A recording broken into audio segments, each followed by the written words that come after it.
All right, as much as I like the calm, peaceful silence, I feel like I probably should make sure that this is working.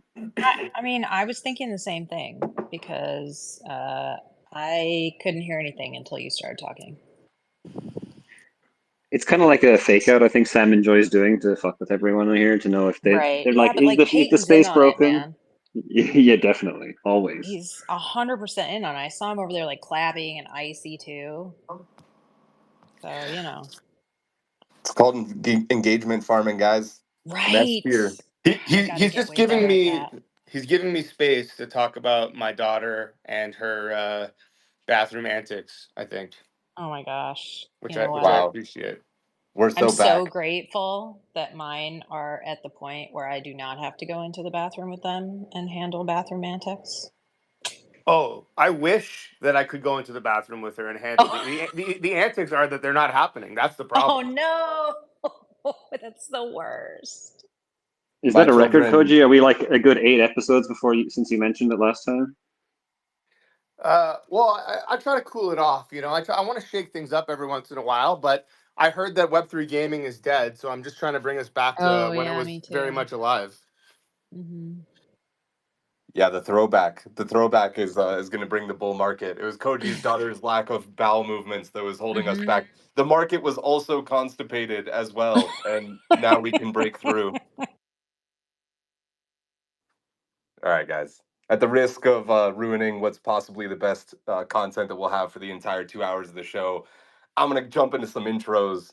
My apologies if it's if it's a little slow going. For whatever reason, today my brain's working at like 30% capacity. So we're gonna suffer through the first couple of minutes together, and then I'm sure we'll be right on track. Up first, from the pixel-packed pastures of nostalgic MMORPGs to the turbocharged terrains of Top Drive, she's the mastermind of monetization and marketplace maneuvering. From orchestrating enlightening exchanges at Navix roundtables to dazzling with her dynamic discourse, and having Knock repeatedly say, one of my favorite people in Web3 every single time before he references her. Now she literally helps change the game of Fableborn, a promising mobile game that's back and built different. Presenting the sorceress of software, the countess of code, the high priestess of high scores. It's Maria. On my days, I'm practice number one. It's good to be here. Huzzah. Huzzah, indeed. Great to have you. Up next, from rocking the stage with the melodies of Adam Stokes to revolutionizing bartering with his app Buns. He's a jack of all trades and a maestro of many talents. Now he's trading riffs for NFTs and bartering beats for blockchains. He's building parallel one card at a time and recently launched Wayfair, revolutionizing blockchain engagement with AI. Plus, he's also a father and a husband, but his real achievement is being the unofficial office supplier of Gamified in true parallel fashion by ensuring that every stapler is stacked, every pen is positioned, and every paper clip is perfectly placed. Welcome to the panelist, the manager of the mosh pit, the prince of paper clips, printers, and parallel. It's Koji Nagata. Hey, I just want to say that in DM, Sam has been calling it Wayfair the entire time, and I'm just too polite to correct him. But it's actually Wayfinder. So just in case that SEO isn't working. That explains why I'm down bad across many aspects of my life. I think we can bring it all back to this exact moment. I'll remember that for a long time. Despite the industry's best efforts to break this next panelist will, and no, I'm not talking about myself right now. He's the Spartan of Web3 gaming, having played over 300 Web3 games. At the break of dawn, he was snapped up by one of the best that Web3 gaming has to offer, Team Shrapnel. And from 360s on the slopes to 360 no scopes, he's been snatching dubs from the jaws of defeat since the dawn of time. Whether it was at the helm of the sporting goods empire or stacking soulbound NFTs, but now he's putting on his helm as the sharpshooter of Shrapnel, the undisputed king of controllers. The redemption arc continues with Dub. Holy guacamole, bro. That threw me off. I did not see that intro coming. I freaking love you, Sam. I got a burger in one hand and a matcha in the other. I hear Web3's gaming's dead, but I've never felt more alive, man. Let's freaking get it. I love you, big guy.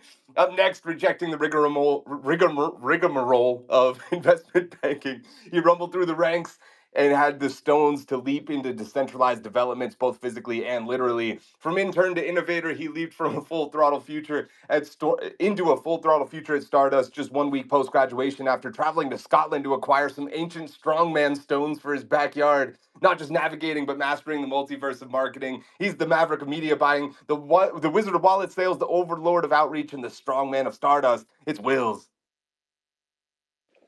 NFT sale for Ancient Strongman Stones opens tomorrow. DM me if interested. But yeah, great to be back on the show.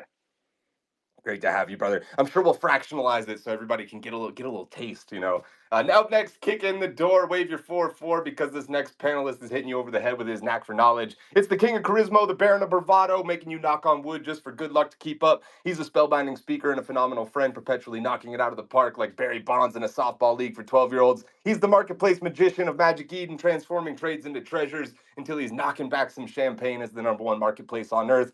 Brace yourselves for the dynamo of digital deals, the emperor of esports, the master of Magic Eden. This reminds me, I wrote a new intro for you, but I didn't put it in the right place. So you get the old one. It's Knock. I was about to say that's like 5 or 6 new intros over the course of last week. I'd like to think that I consumed an entire Sunday for you, just writing out intros for me so you could roll it out one by one. Love it. Glad to be here. Yeah, Web3 gaming is dead, or so they say. But let's have a discussion about that today. Should be a good one. Looking forward to it, big dog. Yes, can confirm you have consumed and ruined my Sundays just like Tom Brady for about 2 decades.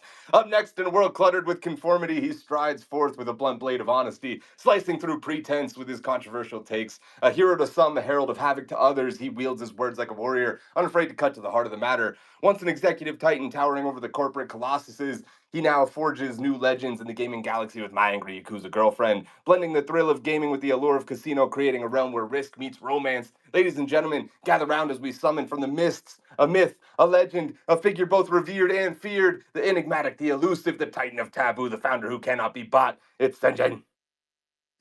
Thank you, Sam. I'm ready to eat some souls today. Let's have some fun. The bravado, the growl in his voice every time. It sounds so mythical. I love you, buddy. Great to have you as always. Up next, emerging from the epicenter of EA games and entering the echelon of excellence at Avalanche, endowed with an extraordinary ensemble of expertise and an exceptional eye for innovation. It's the emperor of execution, the envoy of everything electronic in the elite ecosystem of blockchain gaming, with enigmatic excellence and energetic ensemble of extraordinary ideas, ensuring that every endeavor is indeed exhilarating. He's the Arctic architect, the exceptional executor representing Avalanche. It's Ed Chang. Hello. It's great to be here. Sam, I am waiting for my $600K salary wired to my account. I'll let it slide for today, though. Oh, sir, I think you mean the $18 million dedicated to the Arbitrum That's DAO for Foundation. all of us. I'm just talking about my cut. Oh, my bad. Yeah, you're right. I got to find out more things about Ed Chang, by the way. Apparently, the only thing anybody knows about you is that you have a kid, and I can't find anything, dude. I can't. You're a myth. You're smoke. It's incredible, ladies and gentlemen. As I organize my screen. Ladies and gentlemen, brace yourselves for a journey through the kaleidoscopic corridors of creativity and collaboration. It's time to meet the awe-inspiring yin to Mr. Paul Bettner's yang, the unsung hero whose untamed spirit perfectly balances Wild Paul's meticulous craftsmanship. She's the co-founder of Wildcard and the president of the Drake Bettner Foundation, leaving an indelible mark on the gaming landscape while uplifting women in Web3, paving the way for a more inclusive future in blockchain gaming. She's the ringmaster and the puppeteer, feeding her husband the panel's favorite answers. She's the weaver and the whimsical. She's the wonder kid of Wildcard, prepared to be dazzled by the dynamic duo's other half, the queen of creativity, the empress of entertainment, the czar of cinema. Please welcome the incomparable, the incredible. It's Katie Drake Bettner. Oh my gosh. Sam, did you know that Paul's aunt wrote an entire poem about how I was the puppet master? Because that was too perfect. Amazing. I didn't know. Oh my I must God. have felt it in my loins. You did. You felt it in your loins. So glad to be here, guys. So glad to have you back, Katie. Long overdue. And last but not least, weighing in at 2.4 pounds, he's a small-scale scholar, a little lizard legend, leaping from ledger to ledger. Brace yourselves for the dynamo of diction, the tongue-twitching titan of topics. It's my co-host, Lems. GM, everyone. How's it going? And man, what are we on now? 71? Is this like, how long have we been doing this for? Jeez. Bro, I feel 1,000 years old at this point. Maria, you've had your hand up for like 9 intros. Is there something you wanted to chime in with, or is this a fat fingering? No, my fingers are quite small, actually. I wanted to say that Koji's throwback photo today absolutely made my day. I think my Twitter algorithm is going to be messed up due to how long I hovered on that picture. So thank you, Koji. I have no idea what you're talking about, so this feels incredibly weird. But at the same time, I'm sure it's very wholesome knowing Maria. And up next, do you hear that in the distance? The rumble of inevitability rolling down the mountaintop like an avalanche? The official blockchain of Gamified, by the way, with its spectacular speed and scalability, skillfully simplifying the sophisticated science of subnets and allowing avant garde architects and game gurus to craft their cutting edge creations. It stands as the steadfast sentinel in the storm, driving the dawn of decentralized gaming with a dynamic, durable, and decidedly different approach. It's, of course, Avalanche, the official blockchain of Simplified. And built on Avalanche's Shrapnel, a marvel of mayhem meticulously manifested that isn't just redefining the rules of FPS arenas, it's an extraction shooter that's tearing through the terrain of traditional gaming. With STX 3.1 on the horizon and the beta launch of their Discord game, The Lunatics, Shrapnel is the gateway to prizes paired with their Shrap token or an operator. So if you're ready to dive into a domain where your daring deeds are duly rewarded, enlist today and earn metal, quest with Moku, and have your strategies stretch beyond the screen. Thanks to Shrapnel, the official game of Gamified, which is powered by Stardust. Stardust is lighting the way with its wallets as a service offering, a marvel of modern technology that melts away the mayhem of managing digital assets, making every user's experience as smooth as silk. This isn't just convenience, it's revolution, redefining the user experience of your game with the touch of a button. This is where projects pivot from potential to powerhouse with its unparalleled prowess of Stardust wallet, user acquisition, alchemy. Thank you to Stardust, the official infrastructure of Gamified. Appreciate you guys. And jumping in with topic number one, actually topics number 1 and 2. I'm asking you, what's the bigger deal?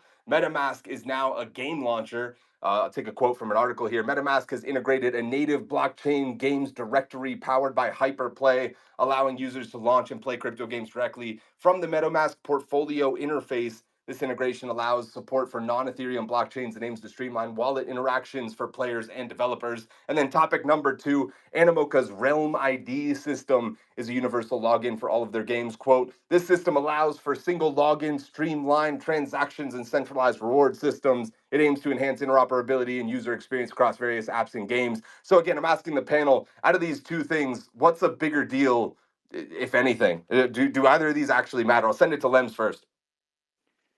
When I first heard this, I will say I was like, oh, that's interesting. They're integrating with MetaMask. We know everyone basically has a MetaMask wallet. But then when I stopped and thought about it, I was like, does anyone actually really care? Is anyone really going to be trying to launch a game from their MetaMask wallet?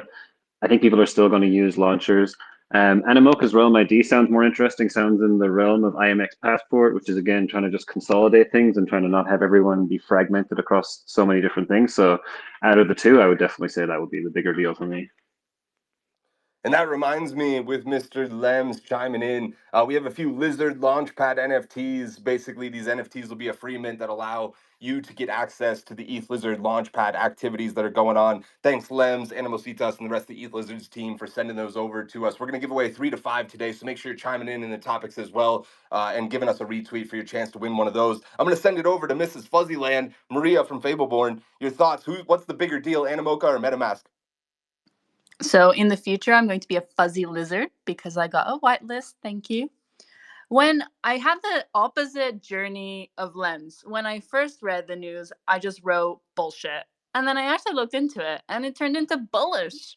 So the hyperplay conditions for the developers are really attractive because you don't have to pay a listing fee and you don't have to pay an in-game transaction fee. And so, yes, you will still be on Steam. Yes, you may be on Epic instead of Steam, but those platforms force you to have to adapt the game. And so being on a hyperplay where the Web2 audience has a small overlap with the Web3 audience. So you want to be on a launcher that is dedicated and having the features for your Web3 audience. And before Hyperplay, it has the overlay with a MetaMask wallet, but it had to get users. So it had to acquire users for the Hyperplay launcher and then get the users to integrate with their MetaMask. But now they have a deeper connection where they're distributing directly via MetaMask, which amplifies their user acquisition. So I would say it's bullish in general and interesting to see how it plays out, because I do think this launcher has a place as it becomes obvious that the Web3 audience has a small overlap. Great stuff, Maria. Let's go to Dub, who had the hand up next.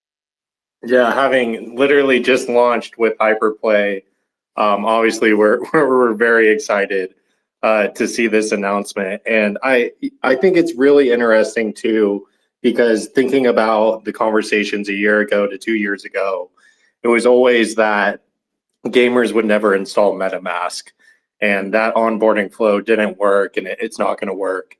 And now looking at this crypto gaming is dead narrative, and basically everyone's saying that, oh well, the people in crypto aren't getting in these games in the first place.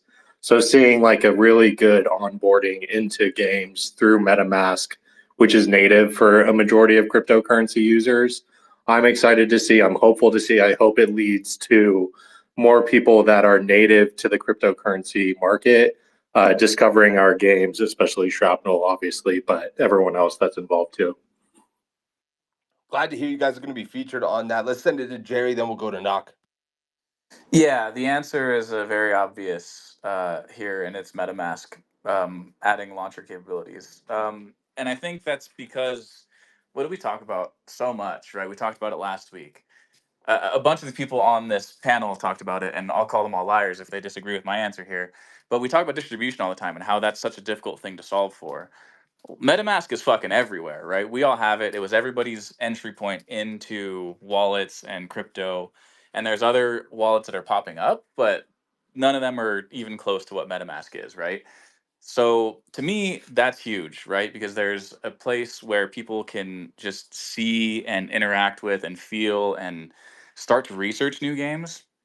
And that, has been a pain point for the industry up to this point. I think when you look at like universal IDs, it takes what is it going to take for those to even matter? Distribution at a large scale, right? If Animoca launches, realm IDs to the amount of players that are currently playing Animoca games, is it a big deal? Probably not, right? So I think having a potential solve for a big issue, which is distribution, I think is actually a pretty big deal, and it's really cool to see. Bro, the amount of people commenting about me calling Koji's product Wayfair for like the last 2 weeks it's disturbing. Great comments though, Jerry. Knock, over to you.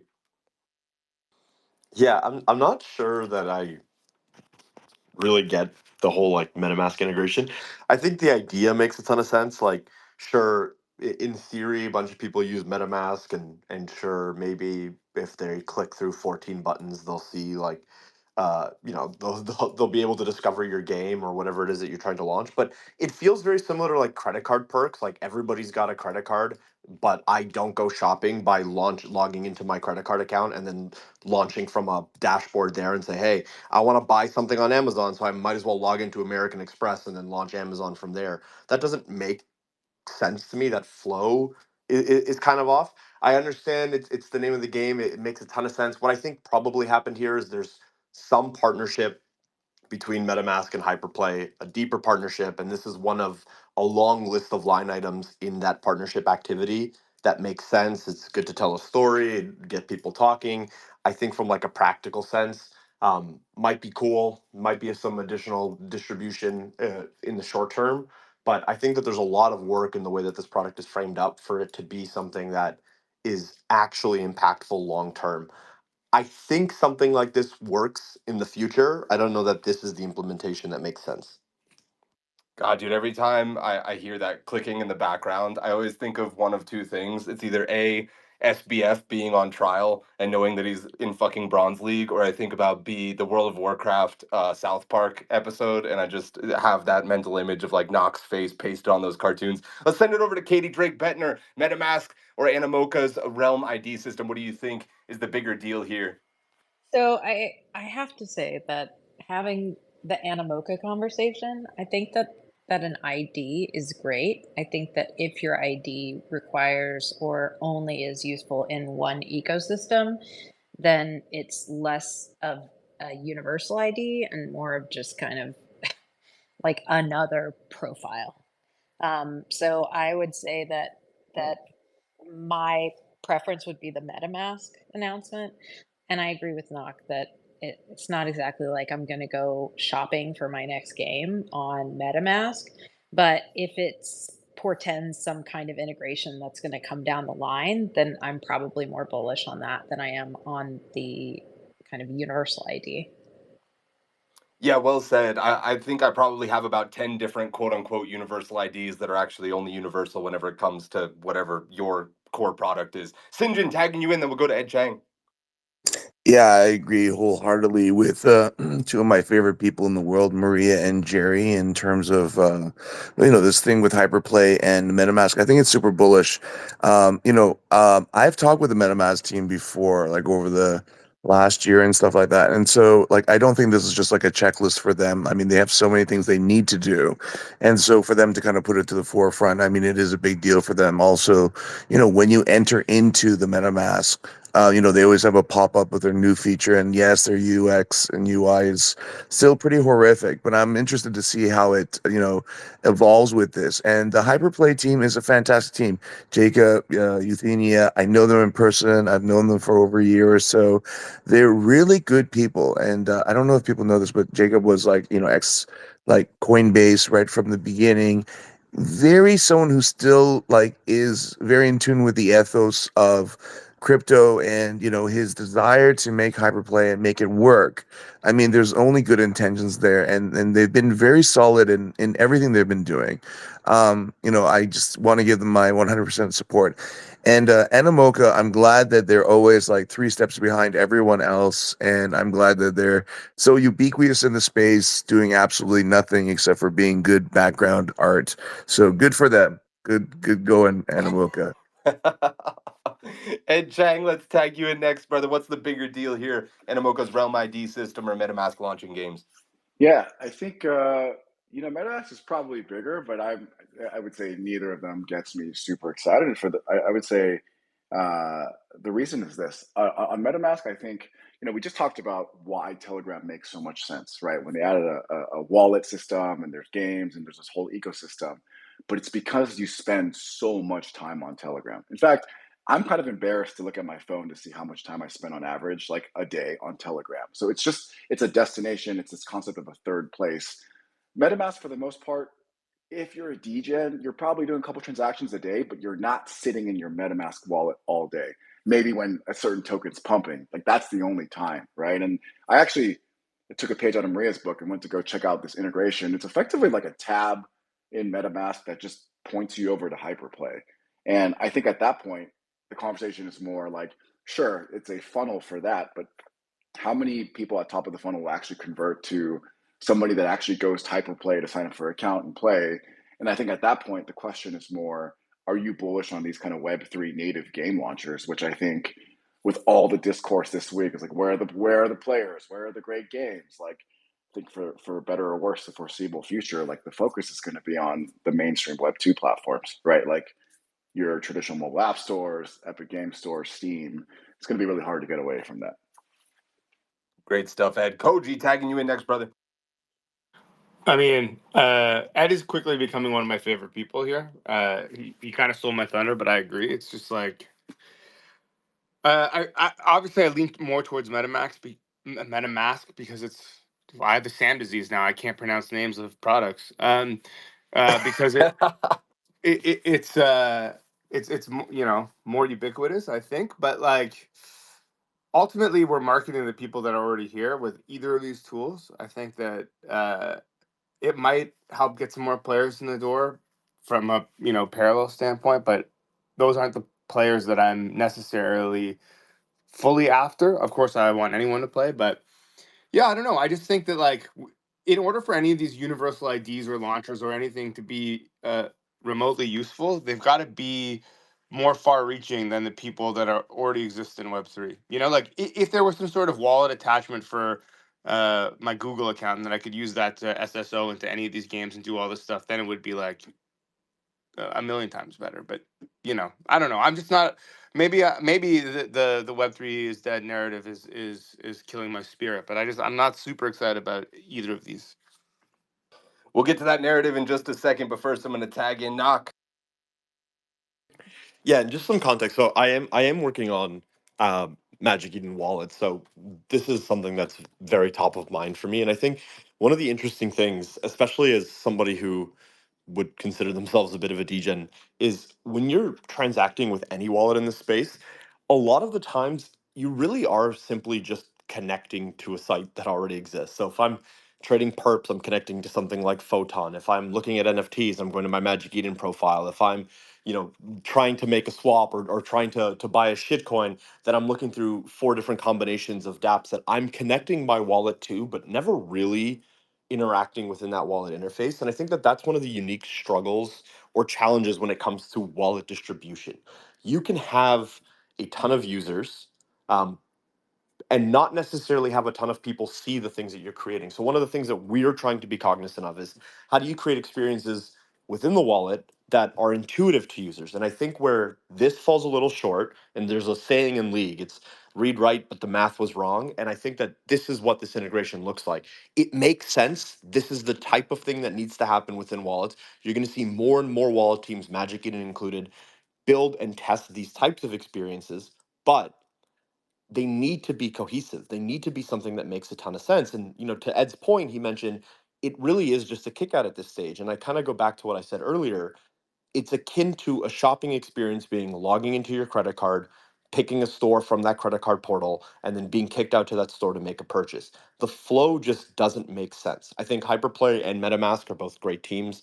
I really do think that this is probably step one in a much longer campaign and a much longer series of integrations between those two, which to me would make sense. But I don't think that there's anything right now that is incredibly exciting. It might turn into something that is great and it might create a really great experience where you're incentivizing users to spend more time within the surface of the MetaMask wallet itself instead of connecting to dApps and viewing what's happening within that wallet through them as a proxy. But today, I don't think that this is something that's super exciting. It might turn into something, but it's got a lot of room to grow, I think. I'm gonna hit you guys quickly with my old man take here, okay? I don't go to MetaMask portfolio to find the next game I'm gonna play. I don't go to Telegram to find the next game I'm gonna play, and I don't go to Netflix to find the next game I'm gonna play. I actually have to be advertised to outside of that platform for them to tell me, oh, by the way, Hades is available on Netflix. Oh, by the way, Hamster Combat doesn't suck and it's available on Telegram, which by the way it does, or that whatever else is available on MetaMask. I just don't, I'm never going to open up my portfolio to be like, oh, I got to make sure I do my checks and balances for accounting. Yeah, I guess maybe I'll play Shrapnel for 2 hours as well. That's just not how I operate as a human being. Maybe that's just me though. St. John, over to you.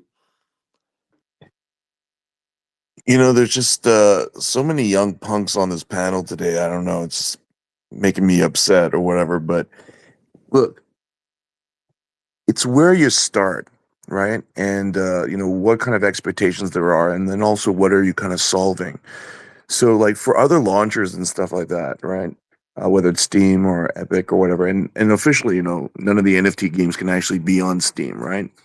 And with Epic, it's like 17%. So like in one respect, like we need to be rooting for native Web3 game launchers, even if they're very nascent right now and they're really at the start.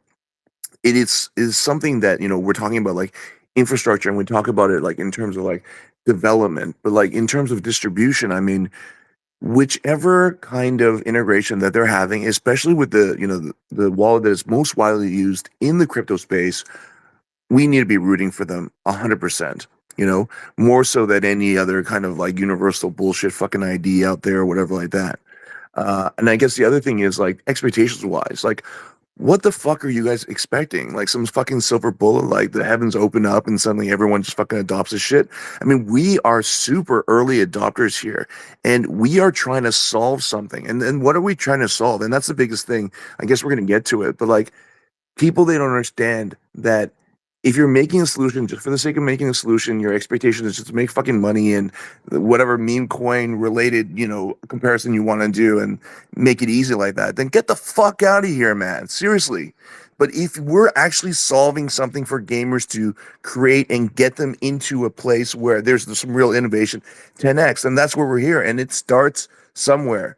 So guys, like measure your expectations, understand where we're really going, think about what we're really solving here, and give some fucking respect. You fucking wankers. Let's go through these last two hands, then we'll move on to the next topic. Koji and then Jerry.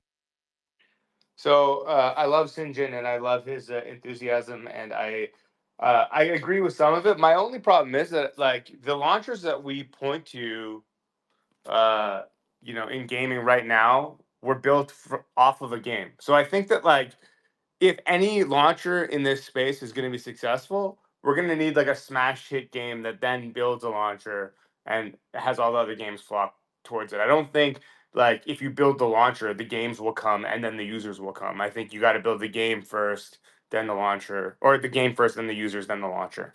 Excuse me. Yeah, Jerry gets the last word. I have to agree with that as well. Like in terms of like even like the blockchain, right? Is the blockchain going to make the game? Of course, it's the game that's going to make the network. But I think for whatever efforts that are out there, I mean, I'm just going to be supportive of it. Let's go to Jerry, then Katie will get the last word on this one. Yeah, I'm gonna actually take a little bit of a counterpoint to what Koji said, and I think we've never seen something that has 30 million monthly active users, which is what MetaMask has, launch something like game launcher features, right? It's always been the other way around, right? It's always been, oh, you have Half-Life and you need Steam, or you want to play Fortnite, you need to download Epic. This is something that's on a ton of computers, everybody uses, and is now launching games. And I think it's just there is a potential that there's now exposure for 30 million people to some of these games. And so while I want, and I would normally agree with what Koji and Sinjin said there, I think we've never seen something like this happen where there's something that's installed on so many PCs that has launched a feature like this. So it could be something that's a little bit different. And then like to your point, Sam, to what you said, I'm kind of the same as you. And like for anybody who's done like high ticket sales before, there's, you know, y- they always say like you need 7 to 9 touch points with a potential customer before the process even starts, right? And I think this could just at the worst, this is that, right? It's more touch points of people saying like, "Oh, I saw Shrapnel on Twitter. Oh shit, they're in MetaMask. Like, oh man, I gotta check this game out." Like, so more touch points just never hurts, and having something that's already installed is I think there's a lot of potential here. It could blow up, but I think at worst, it's a little bit of more brand recognition for some of these games. Then they have a baseball game on there. Just real quick, I want to say to Sam's point earlier, in the Wolf chat, who are like hardcore gamers, they had no idea what was in the Netflix game library. So like having Oh users my doesn't gosh, necessarily Koji, you mean just exposure. stole my thunder. Oh, That's what I sorry. was gonna Wow. talk about. Damn, Fucking Koji. got her. Katie, anything else you wanted to add? No, I was gonna say what Koji said about Netflix, but also I think Paul would kill me if I didn't like reiterate the point of no platform has ever been successful without that first piece of content that brought success to it. And is an entire graveyard full of dead platforms that would have been really fucking great if they had been willing to pay for the game. But people don't pay for the game. Instead, they just wait and they wait to see who wins. And by the time they can pay for the game or the game shows itself as the best one in class, they don't have any money left. So they can't pay for it. So that's why you take big bets and you take them early if you're trying to build a platform without your own killer app. Or you can be like some of us on this uh, thing that we're on right now, and you can be building the game and also building the platform. Yeah, it begs a bigger question, I think, about Netflix and some of the other people like or the projects, organizations that are trying to be distribution platforms. It's an interesting strategy that they're buying older games like Hades and GTA and stuff and distributing those to try and make up for the fact that they don't have a killer app. And it doesn't really seem to be working that great. I don't know. We'll see if it ever works out. But it seems like you need a Fortnite, a Half Life, whatever it may be. Knock has the hand up. Okay, this time for real. Last word. Yeah, I want to push back on one thing that's been repeatedly mentioned, and it's this idea that because there are a significant number of users, that actually means anything at all. It doesn't, and we talk about this all of the time when it comes to like distribution with influencers. If anybody here went and signed a $1 million deal with real life lore who brings in 100 million YouTube views a month, people watch that content, they're there, and you plaster your game in front of it, most people will go, "What the fuck is this?"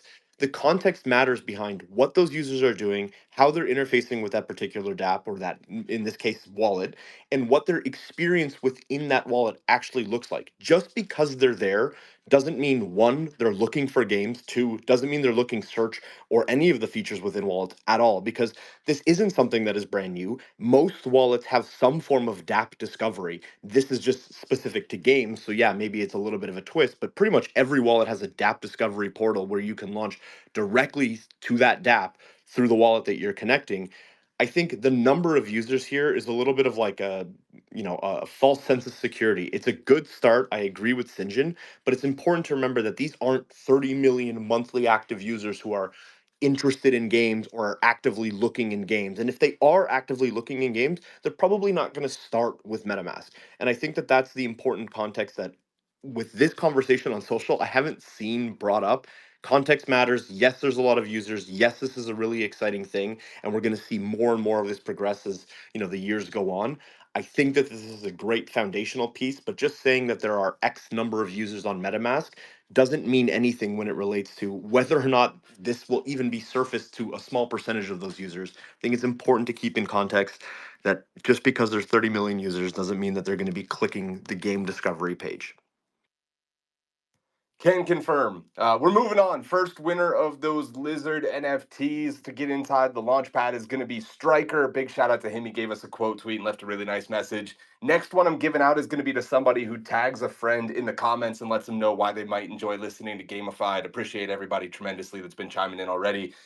Real quick, I want to let you guys know I'm working on 2 threads because it's topical right now. Number one is my opinion on whether or not Web3 gaming is actually inevitable. That'll be coming out tomorrow. I'm going to try not to spoil my thoughts. You guys can probably presume which direction it'll go in, but it'll at least give you some insight into why I say what the fuck I say every day. And then number 2 is going to be a series of anonymous takes from founders about the current state of Web3 gaming. If you saw my thread on centralized exchanges, you'll kind of know what the format's going to be. But I know that whenever we do it publicly here, many of these people are in fact leading Web3 projects. So maybe it's not the best look for them to come out and say like, yeah, it's fucking dead, pack it up. But anonymously, they can. And I want to get the true feelings of these founders. So I'm going to be releasing another thread, maybe Friday or Saturday, that is highlighting some of those opinions to give more holistic and truthful insights. With that being said, I know I'll be absolutely crucified if we don't bring it up on this show. So I'm going to give you guys a quick fire, okay? 30 seconds or less each. Is Web3 gaming dead? What aspect of this is accurate or inaccurate?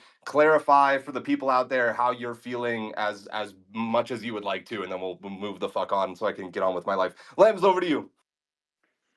All right, I've been reading a bit on crypto Twitter, and what I've realized is Web3 gaming is dead, and we just need to rebrand back to crypto gaming, and apparently that'll solve all our problems. Can confirm that was my takeaway as well. Dub had the hand up next. Yeah, it's definitely not dead. It's just not growing at the rate we were hoping to see.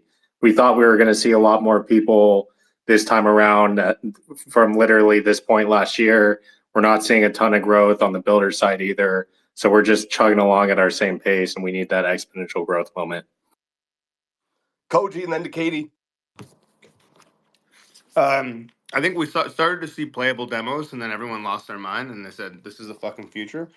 But no, it's not dead. And I'm gonna shamelessly plug here. If you're interested in my thoughts on why Web3 gaming isn't dead, you need to join the Wolves chat in Telegram because I put it all in there. So this is the opposite of saver for the show. Yeah, if you want to get in Wolves and Friends, send me a DM. Maybe I'll finesse it. Katie, oh, I muted myself. Katie Drake Ventnor, your thoughts? I want to get into Wolves chat. I found out just recently via a message on Twitter that Paul is a wolf, and he didn't know it. Neither did I. I was gonna say that similarly to what Koji was saying, it's gonna be little by little and then all at once. That's how things like this happen. So eventually something will come along and it will kick it, so to speak, to the moon. And then everybody that has maintained their community and maintained building during that time will all benefit from that. Very eloquently said. Over to Vidar. Let's tag him in for the first time. Vidar, 30 seconds or less. What's the state of Web3 gaming? It's fucking dead. Pack it up. He only needs 3. I'm kidding. But in seriousness, I've been in Europe for like 37 days now. I'm finally back. So unfortunately, I'm going to have to be the asshole here. I'll try to keep it under 30 seconds for you. Here's the meep. It's not dead, but I think there are way too many people trying to make AAA games, and it's going to take you way too fucking long and way too much money. We're also in a summer lull, which happens all the fucking time, guys. Every time after a Bitcoin halving, I see so many fucking doomers that probably got into Bitcoin in 2021 or something, and are like, shit's dead, we're all fucking dead. No, it's an election year, okay? Just fucking wait. It's the summer. People want to go and fuck off to Bali. They don't want to buy your shit coins. They don't want to buy your games, all right? They don't give a fuck about that shit, all right? Just wait. We have Trump versus Biden, okay? We have the two biggest retards possible, all right? Trump is fucking tweeting about Bitcoin on Trump's social, and Biden doesn't know where the fuck he is, okay? It's great. It's going to pump all our fucking bags. Don't worry about it. But I think that devs in the crypto space, in all honesty, should start focusing more on indie games. Do shit that's easy to put out, can be iterated on quickly, that you can change fast, and that can become viral. Don't spend like 4 to 5 fucking years and then you're going to be chasing the market. Don't do that shit. Put out a game for a test. This is what people did in the 90s, okay? All these successful game companies that grew up to be these billion-dollar industries, they put out tests, small games. They moved quick. They were fast. They're small. They're agile. They made millions of dollars, and then like, okay, now we can make a higher quality game because now we have audience, right? And now we have player base. And like was said here when I popped into the call very late, that's how they made their launchers. That's why Steam exists, because of Counter-Strike. That's why Epic Game exists, because of Fortnite. That's why fucking blah, blah, blah, blah, blah, Blizzard, right? Etc. You get the hint. Just make smaller games. Get your user base. Don't make a crypto game, and don't make a crypto game so that you can speculate on your token. Make a video game that people are going to play and enjoy. Then you can introduce the game ownership asset shit, but make the game first. That's it. Well worth going over the time, Vidar. Appreciate you, man. You know, just to wax poetic for a quick second, this is part of the reason that I love and am so excited for Wildcard in particular, because it's one of the AAA games that's actually been building long enough to actually convince me it might be AAA. To your point, a lot of people come out and say, we're building a AAA game, and they've been at it for a year, 18 months, whatever, basically just long enough to actually secure funding. Meanwhile, Wildcard is in 6 or 7 years of development. They might actually have something there that could be Dear released. God, we better have something. Dear Paul God, made you- Age of Empires, okay? I trust nobody but Paul when he says, I'm making a AAA game. He's the That's only fair. one I trust to actually make it work. That's fair. hard agree, hard agree. Let's send it over to Will's behind the Stardust account, then we'll tag in Ed Chang. Yeah, couldn't agree more with what Vida was saying at the end there. You know, Web3 gaming is a facet of gaming as a whole, and you know we're waiting for that big game. I'm waiting to be able to go to my friends and be like, oh, you know, that game that everybody is talking about, that everybody knows, that your kid's cousin is playing. All like that game is on blockchain, and as soon as we have that, that's when Web3 gaming will be alive. You know, I'm not waiting for Web3 gaming to die. I'm waiting for it to live. We already have it, Wills. It's called Hamster Kombat, and it's definitely 100 million real people playing it all the time. Ed Chang, over to you. Yeah, it's not dead. I mean, I joined the space full time like 2.5 years ago, and if you were around then, you should compare the games that were out then versus where they are today. Like that in itself, I think, tells a lot. And to be honest, I'm surprised. I'm surprised I didn't see this discourse like 6 months to 9 months to a year ago when things were actually feeling very dead. Like there weren't even devs. Like there was not a lot of activity or movement, and it's surprising that it's all happening right now. I do think there's another element here that a lot of these Web3 studios are realizing that you're not just competing with these other Web3 game studios, which everyone thinks that they're better than, but you're also just competing with gaming in general. Like you're trying to find just dropping a token isn't enough, like a lot of people have said, right? So then you have to kind of come up with the right UA strategy, the right game mechanic, something novel. It's a 360, and I think a lot of people are finding it tough and tiring, but it's, you know, I think we're all here because we're believers. Love it, Ed. Let's go to Jerry, then we'll tag in Knock for the last word. Yeah, it's not dead. I think people are just really bored and don't know like what else to talk about. And I think like this industry doesn't do well with, you know, idle time, right? And my mom used to say that. She'd say, "Jerry, idle time makes for dumbass opinions on the timeline." So I think people just don't know what the fuck to talk about. So like they're just anything. And when there's nothing to talk about, crypto loves nothing more than a doomsday narrative, right? So, I mean, it was like a year ago that a bunch of us here were at 3XP, right? Parallel didn't have a fucking Fatui experience in their game. How far have they come since then, right? Sam and I talked at 3XP about like some of the games we were playing, and we were both like, yeah, they don't have shit ready. Like, this is the only good slice of this game. And like, fast forward a year, Parallel's the fucking best game we have.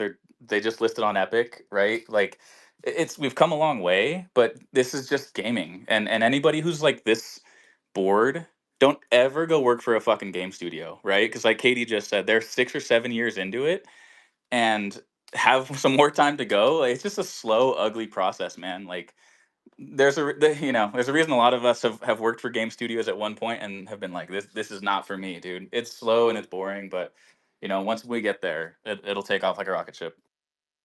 Yeah, great stuff, Jerry. And just to double down on that, I think a big part of the problem with the current wave of narrative or sentiment downturn that we're experiencing is everybody looked at the chart of Bitcoin rotating into alts.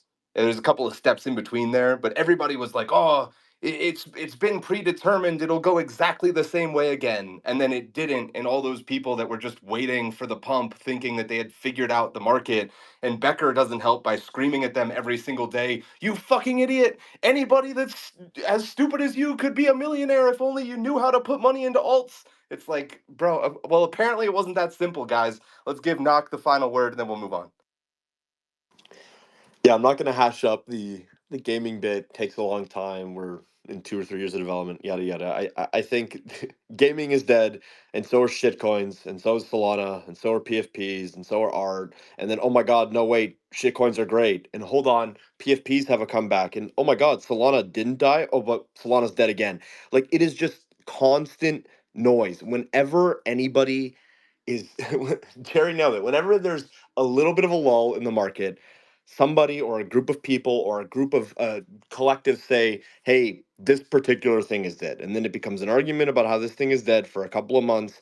And then liquidity rotates back into that particular asset class like it always does in this space. And then, oh my God, it's the greatest fucking thing. Gaming is back and it's Solana summer. And oh my God, PFPs are on a run. We should all be rotating into PFPs. And Mother Iggy, oh my God, we all need to pay attention to shitcoins. And Solana is it again. And it's just chaotic, it's noise, and it's nothing but noise. There are real teams building real products in this space.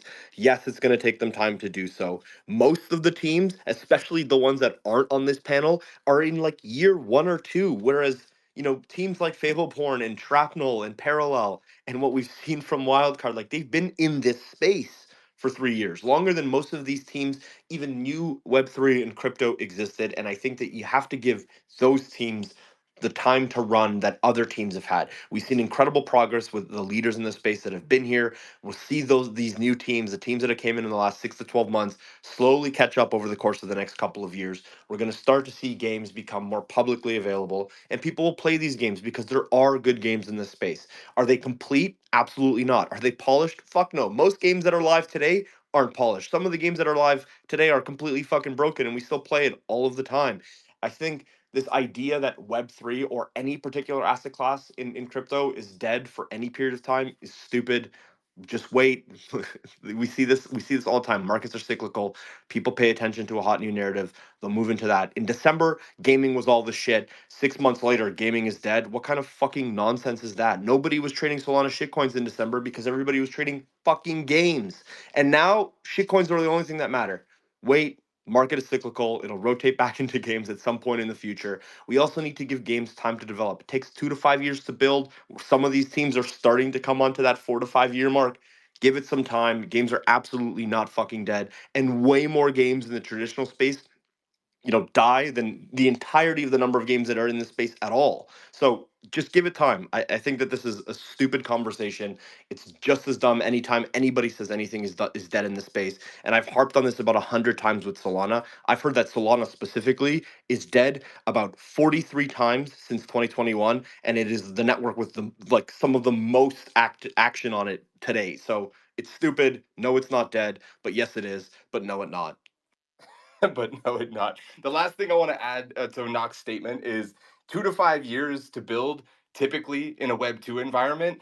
Add a couple more for the fact that we're using an emerging technology with code bases that don't even have literature to help you understand it. The code itself is all fucked half the time. Nobody really knows what they're doing. Give them a fucking break, and I'll jump off my high horse there.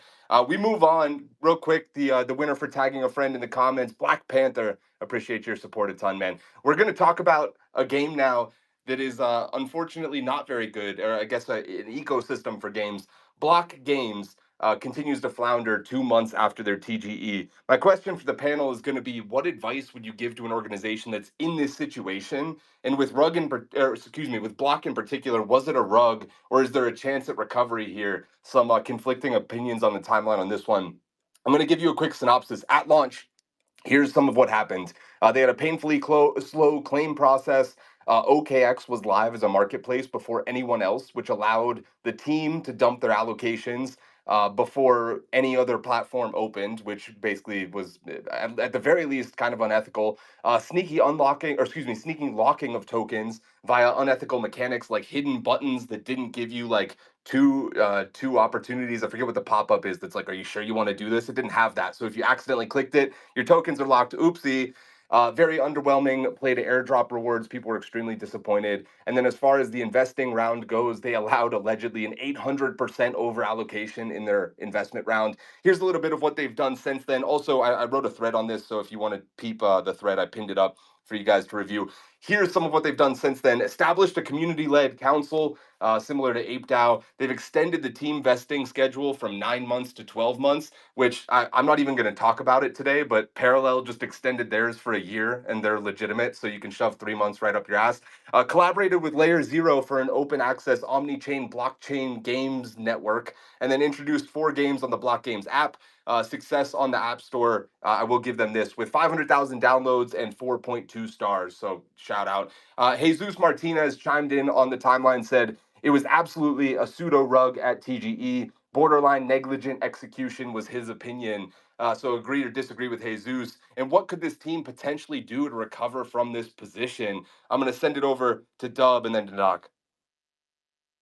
Yeah, I mean, sometimes something is so far gone that the only way that you can like rebound off of it is to first of all clean the slate and get behind a new product that you're ready to launch, whether it's a new game or a new thing.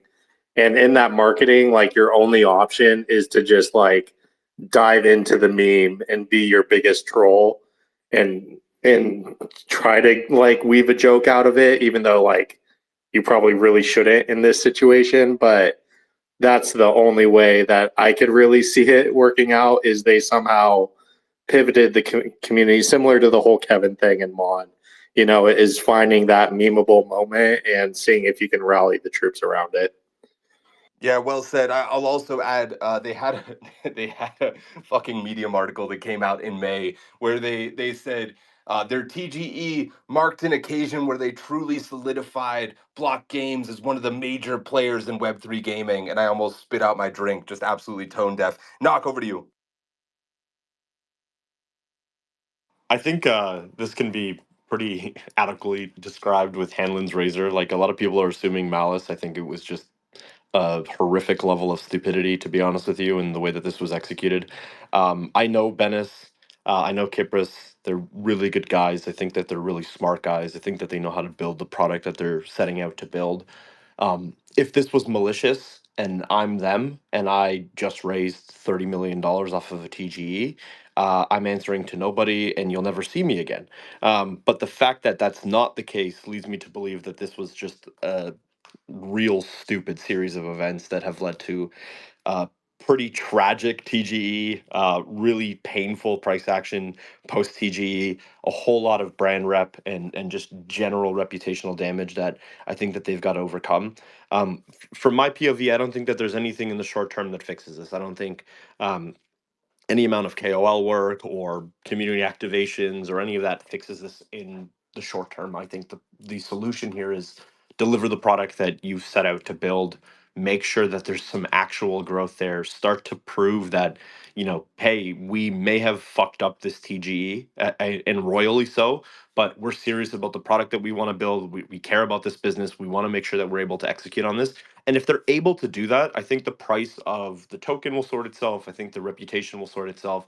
Plenty of teams have launched things in a real tragic fashion and have been able to recover because they continue to deliver. We've seen this a number of times with some of the players, the major players within crypto. So I don't think that this is a nail in the coffin for this team, but I do think the answer here is to focus on the product, deliver the thing that they say that they're going to deliver, and slowly build back up your reputation and maybe hopefully some of the trust within the ecosystem by delivering a kick-ass product. um, really, really don't believe that this was malicious. Again, you're talking nine figures in total raise, I think, across, or nine figures in total value, 8 figures raised in cash. This is a team that, if they were trying to be malicious, would have fucked off a long time ago, and we would be talking about where did they go? What happened to this team? What's going on? Rather than, can this team fix it? It seems like they're trying to make an effort. I know Grail and a couple other people blasted them on social because of their misguided KOL approach. I think you only have so many stupid takes before people give up on you altogether, but I don't think that this is unsalvageable, and it starts with product. Knock, in 15 seconds or less, explain to me how an 800% overallocated round can be non-malicious. Go ahead. Yeah, well, one, I don't believe that that was ever confirmed. Um, to my understanding, I don't believe that that was ever confirmed, so I think that that probably is part of it.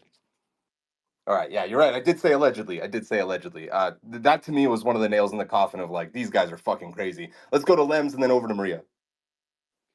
Yeah, I don't know whether it's negligence, naivety, or maliciousness, because there are people who come into this space and they think they understand how things work here, and they're like, "Oh, it's just all about speculation," and they think they can, run some playbook and then try and extract value.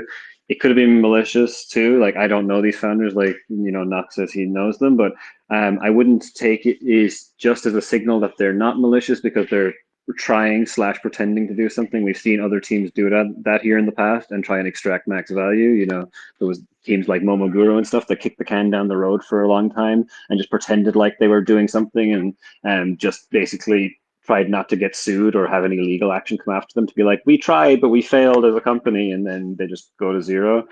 I do agree, though, it's going to be a really hard road to come back from this. They've destroyed sentiment and any kind of trust. And to rebuild that, like Dub mentioned Pixelmon, but there was a narrative change of Pixelmon. There was a team change, and that helps, reshape the narrative to start fresh. Whereas when it's the same team, like, to Knox's point, if they do get heads down and start building something out and they produce something of quality, maybe they can rebuild that trust. But right now, like, the odds of that seem slim to none to me. And it's just another one of those projects that's going to end up in the Web3 graveyard. Yeah, if that 19-year-old kid was still the CEO of Pixelmon, I definitely would not have bought any of it. Over to Maria. Look, I'm personally uncomfortable standing here and accusing someone of doing a malicious intent. I don't know them. I don't know the facts. I don't want to speculate on something so serious such as that. But being a developer working in this space, performing actions similar to the ones that Blockgame would have done, I would say you would have to be very clumsy in order to have this series of unfortunate events. If you think things through, if you consider who's going to, get these tokens, buy these tokens, expectations, really think it through, it's pretty obvious, do's and don'ts. And so even I think going back to the question of how can a team like this recover, I honestly think they have to recover their brand and to show that they can even execute such an ambition. Because if you're making these clumsy mistakes at this stage, how will you able to execute and scale such an ambitious product? And then two, I think the best is just to go quiet, because any kind of words, that's just dust right now. You have to prove that you're actually going to have a product to sync the token and then come back out with, just utility for your token and try to recover from there rather than trying to appease people. Like, it's crashed. just go, build a product. That's my sentiment on it. Yeah, fair takes. Respect the little bit of fence straddling, but totally understand where you're coming from. Let's send it over to Koji, then we'll tag in Vidar. Yeah, I mean, I personally don't have a take on it, but this is I'm in my correct Sam arc right now.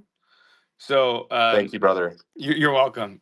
He didn't get it wrong this time though, but I want it to be clear because this is like I feel like if there ever was a talking point that I would get prodded on by the rest of the team, it'd be this one. We deferred our vesting for a year, and then which is true, but we also then halved the amount of tokens we'll vest, so it'll take us twice as long to vest the amount that we would have once we start unlocking again. And the reason we did that is just because we wanted the token time horizon to be sort of equal to the project time horizon, and also we want people to lock their. Actually, I don't even know. I don't know the rest. Whether or not I'm allowed to say it, who knows? But anyway, I just wanted to clear that point up. As far as these guys are concerned, I wasn't. I have no eyes or ears on any of it, and I just think that like I will say this though, the point that Knock makes is very interesting because if they were gonna rug, they should have just like disappeared. And the fact that they're here, kind of, I don't know if they're facing the music or what, but they're just still available to people, is kind of insane. It leads me to believe that maybe they want to do better, but I don't know. Yeah, not that I want to judge an entire project based off of the founder's Twitter profile. Benes, the guy that Nock referred to, put a tweet out about I think it was mid-April, shortly after the TGE, and then hasn't really said anything. I think he retweeted a couple of announcements since then. So they're sort of there, I guess. They also revamped the roadmap, and I found it to be complete dog shit. Over to Vidar. Do you guys want to make a lot of money? Companies hate me for this one simple trick.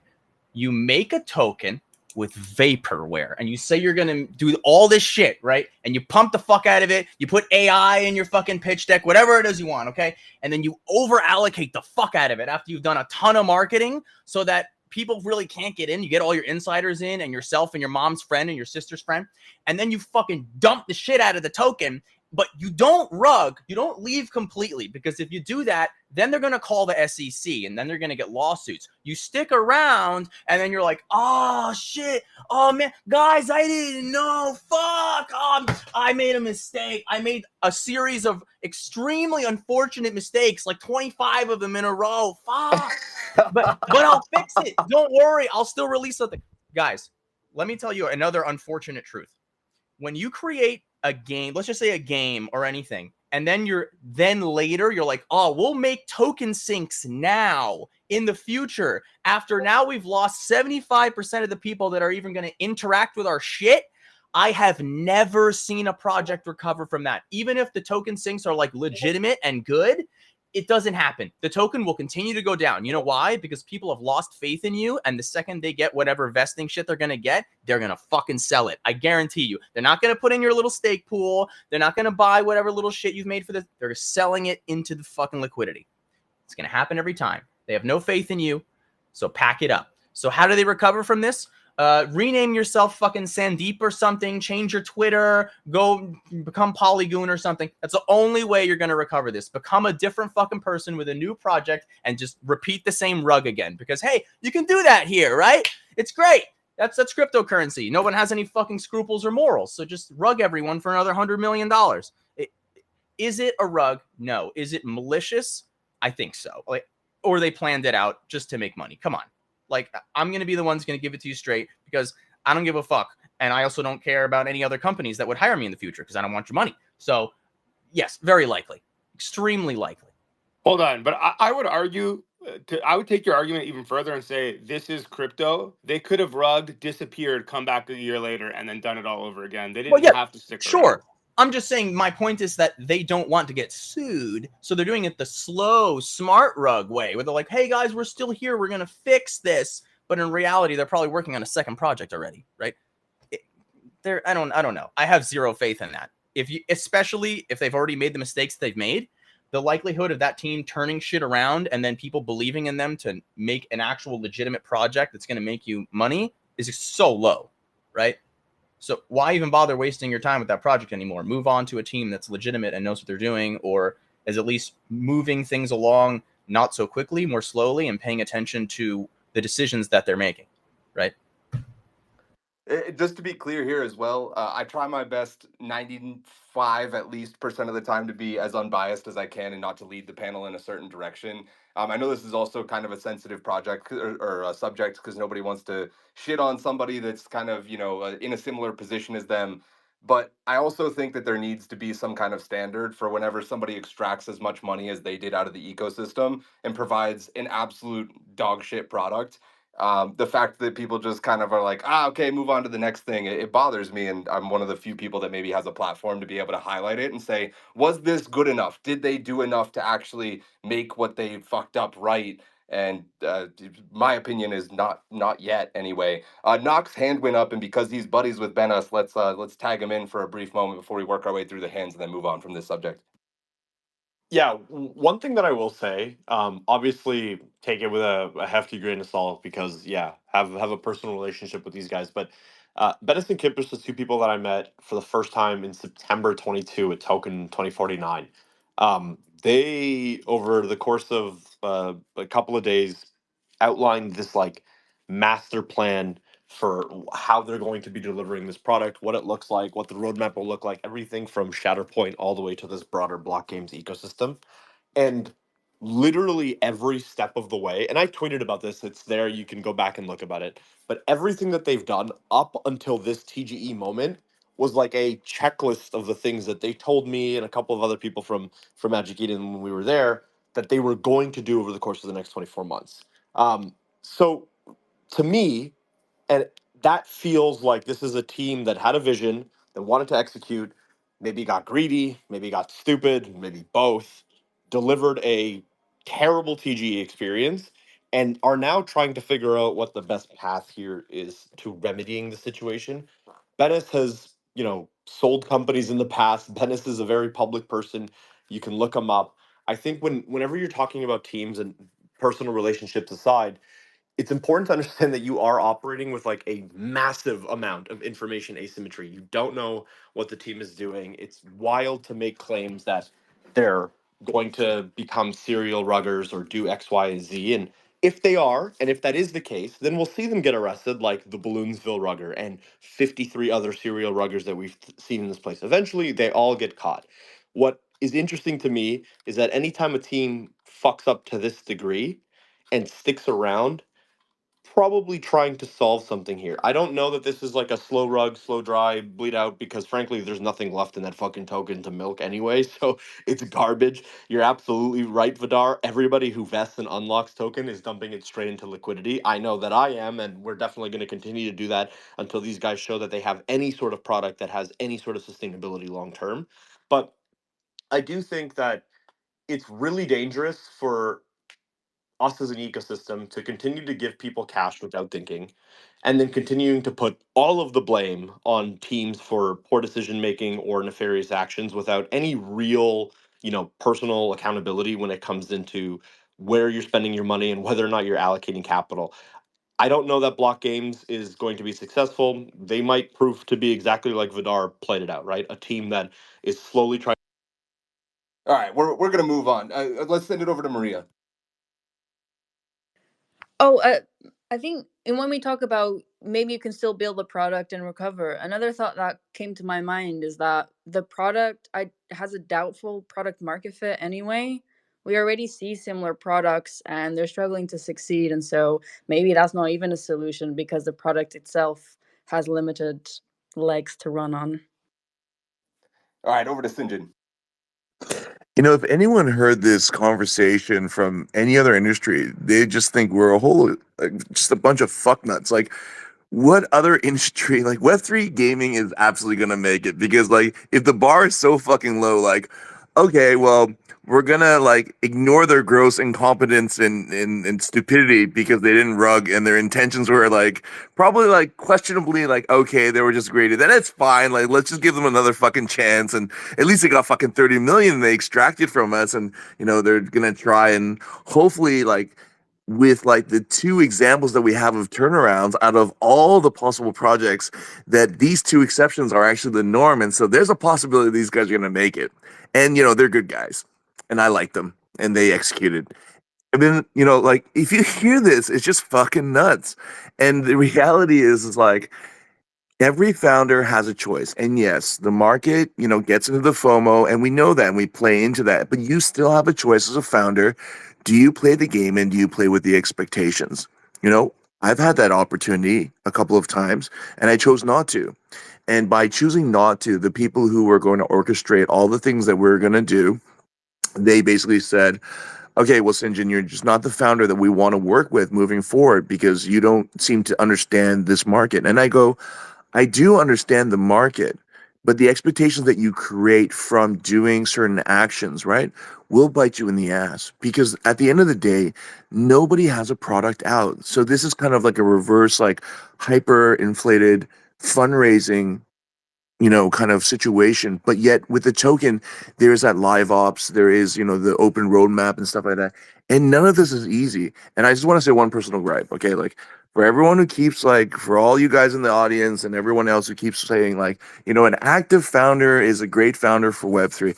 Well, I'm going to tell you, okay? I am an active founder and being an active founder means you're like on Twitter and you're on Discord and stuff like this, but you're also building and it's just so fucking much.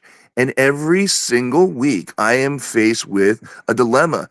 Do I actively, publicly give more and then create these more expectations, or do I focus on building and kind of balancing things out? So yeah, anyways, this is just a fucking insane conversation. So I'm happy to be here where you could choose incompetence over bad intentions and get away with it. Yo, I'm just hedging my bets, Sinjin, because people are gonna find out I'm incompetent soon enough, and I just want to make sure that I'm on the right side. Oh, Koji. Picked a great industry, bud. Picked a great one. I'm gonna give Jerry the last word, then we're moving on from this godforsaken topic. Yeah, I'll try to make it quick. What's the segment? What's the word? Is that what we're doing? The word is Firefest, right? These guys are our Billy McFarland.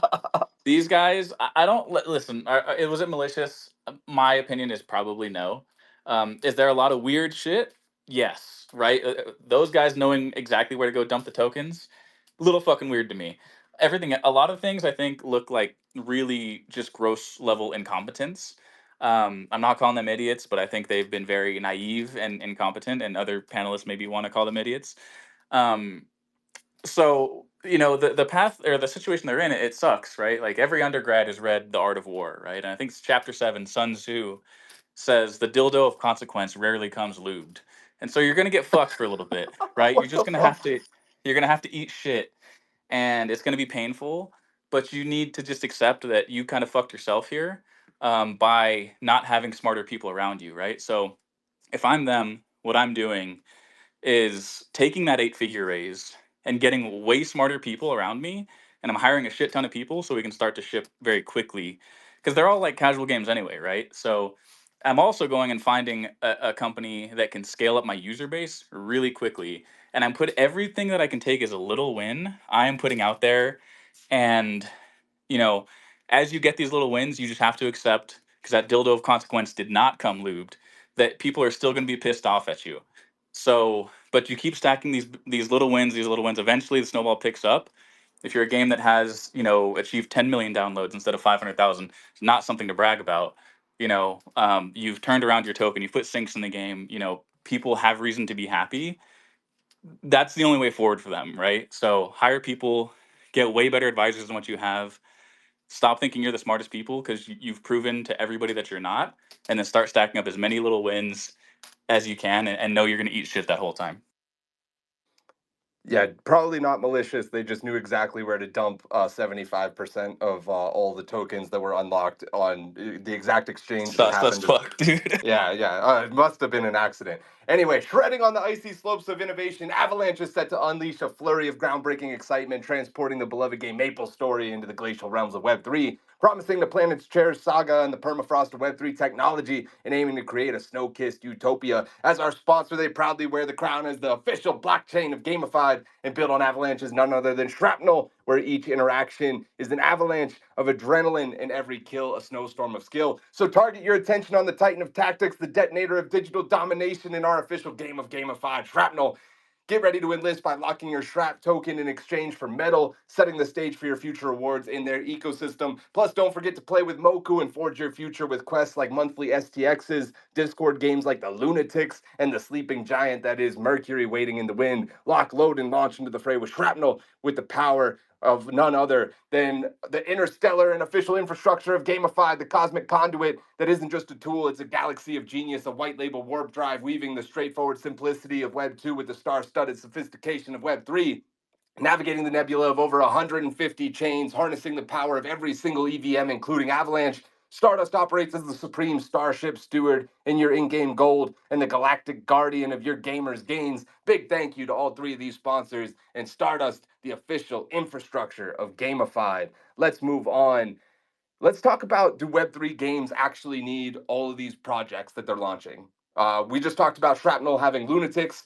Parallel has Colony. They have TCG. They have Wayfinder, which I'm remembering it's called because I never forgot. Mon Protocol has Pixel Pals, a hyper casual game. Kevin the Adventurer, like Flappy Bird, another hyper casual game. Warriors of Novathera, roguelike, Hunting Grounds, an open world, plus their airdrop and questing stuff with Mon Protocol. Planet Mojo has Go Go Mojo, an action RPG that's been unannounced. Auto Battler, Mojo Frontiers, etc. You get my point. Is this bullish because there are so many shots on goal from these ecosystems, or bearish because of the potential distractions and dilutions from creating one great game like Wildcard might be doing? So again, why is this necessary, and is it a net benefit for the people that are taking it on? Let's send it over to Koji from Parallel first. Okay. I'm not sure what the answer is here because I feel a bit of both ways about it. Like, obviously, if you're stretching yourself too thin, then it can hurt other products. But I can only speak for us. We started as a sort of a project, like a hobby. Me and my buddies were just like, hey, it would be cool if we did this thing. This is an interesting idea. Let's run with it. And then we hired a bunch of really smart people. And it turns out when you have a bunch of really smart people in a room together, they have their own ideas that are really good. Right. And so for us, it's just like, how could we deny other ideas that we hear that we're like, fuck, this is undeniable, uh, the chance to survive and live and thrive and whatever? Because that's how we were made, right? So I think that so long as we feel like we can build out the teams to make these other games and projects survive and thrive, and it's not going to hurt the core offering, which in my mind is the card game, then let's do it. Because if someone didn't give me a chance, I wouldn't be here on this space talking to you, and people wouldn't be playing Parallel and whatever. And so I feel like it's my duty to give people with good ideas chances. Well said. I'm inclined to agree with that. Shrapnel, Dub, over to you. Hell freaking yeah, Sam. Dude, I'm passionate about this one because like this is taking a video game from being a cartridge, from being a fucking disc, and to being more than just that one solo experience, which, you know, those can exist and those are great. But like, I think it's really cool. And one of the things that crypto and blockchain enables for these gaming projects is to create these ecosystems and have all of that correlate. And for us, like launching the Lunatics was just a like it was a bunch of things coming together. It was a team, the Alchemy team being willing to do it, us identifying that we have a AAA shooter that people with even a 3060 have troubles playing.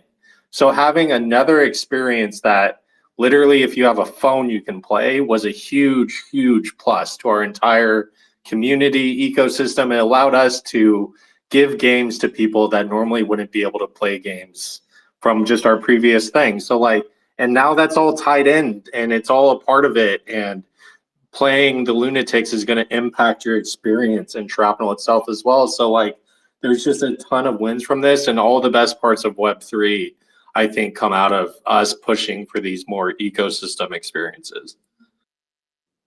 Interesting take there. Let's tag in Katie Drake Bettner on the other side. Okay, so I will say that kind of following on what Koji and Dub said, I think that if you have a core game, if you understand your core loop, if you've play tested, if you know what that is going to be, if you understand your IP and you've started to build that out, that having games that people can play that are not your core demographic for the game is actually a great IP play. I think that if you're doing it in order to make money on it, it may not end up the way that you want to. But if you're wanting to broaden your reach, or like Dub said, offer something to the fans of your IP that they can't get otherwise, then I think it's a great thing.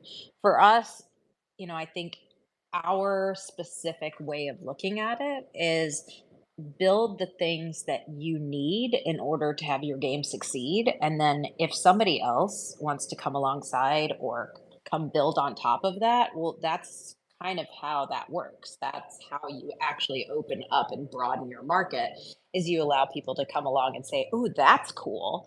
And Paul would take it all the way back to his 16-year-old self building the BBS in, the middle of Florida in the summer. People would come to his BBS not to play his game, but because they wanted his technology. They wanted what he had. And so he was like, "Oh, well, I mean, I built it for myself, but sure."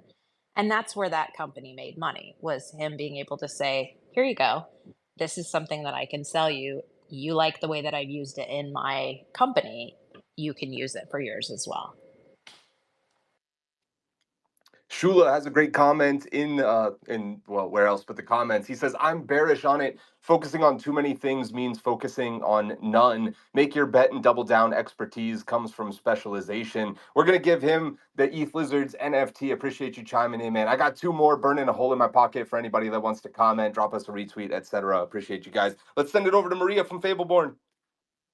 One, I want to say that I did not expect the word dildo on this space today, so thank you, Jerry, for that. Really, really appreciated it. In terms of do Here for Web3 anything you need. oh, thanks, Jerry, so kind.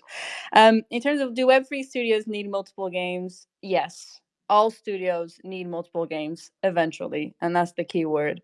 A one game studio will eventually become a former studio because they didn't find profitability, or the game that was profitable, it will eventually reach product maturity and start to decline. And so you need to diversify your product portfolio. And then it all depends on scale, the cost of production for your current game. Are you able to have multiple teams working at the same time? Are you going for a risk diversification strategy? Are you going all in with a larger team for example, a AAA game? So that comes down to like organization structure, runway, and whatnot. But eventually, all studios will need multiple games in order to thrive and survive. Sinjin, over to you, then we'll go to Koji. Yeah, I think on a broader point, execution does really matter. So, like what Maria was saying, but also that, you have to start with your core game and the core identity. And then it comes down to a couple of things of IP and the economy. That's why this is Web3 gaming and not crypto, right? Because, we are trying to utilize these other aspects of, decentralization, which is, the IP that comes from your NFTs and the game economy. And what I have, really discovered over the course of the last 3 years of developing is that unless you're like this, like MMO or like RuneScape or something like that, where you have so many different game loops and avenues within your game economy, you're going to need to go and create an ecosystem of games, right? And then the design of that, though, should be tied at an economic level, not just an IP level, but at an economic level. And yes, at this particular time to make these mini games and stuff like that for promotions and awareness, that's great. But for real longevity or really creating a product where people are going to say, hey, well, that's a really legitimate ecosystem, that kind of level design, like it's not something that you can just like throw up, and it's not something that you can just say, hey, look, we're gonna just make this work like tomorrow. But once that ecosystem is set up and people understand, or it's pretty apparent how the economy is working there, then I think that's going to be the norm for every single studio in Web3 that's successful, who's able to really make something sustainable. Koji, over to you. Yeah, I mean, I really put up my hand to find out if Paul's BBS was running Legend of the Red Dragon, because that's one of the greatest BBS games of all time. If you haven't played it, you should. You should collect gems and talk to Violet for sure.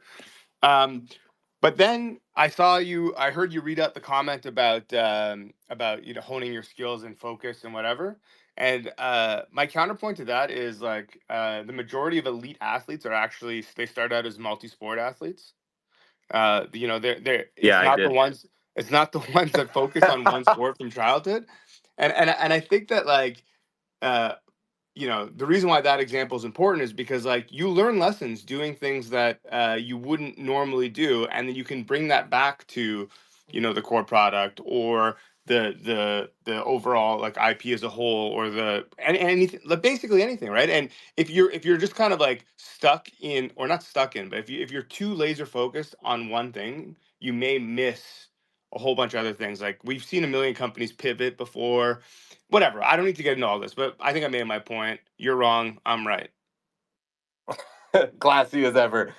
Katie Drake Bettner raised her hand during that one. I'm curious if she had a rebuttal. It's not a rebuttal. I'm just going to read you the text message that I got from Paul when you said that. He said, duh. Of course it was. We had the best door games. Our players split their time between those door text chat games and the LAN games that our BBS let them play over their modems, which is what Serpix enabled, i.e. Doom, Red Alert, etc. There you Sick. go. I'm not going to lie. I'm too stupid to understand even half of that text message. Jerry, over to you.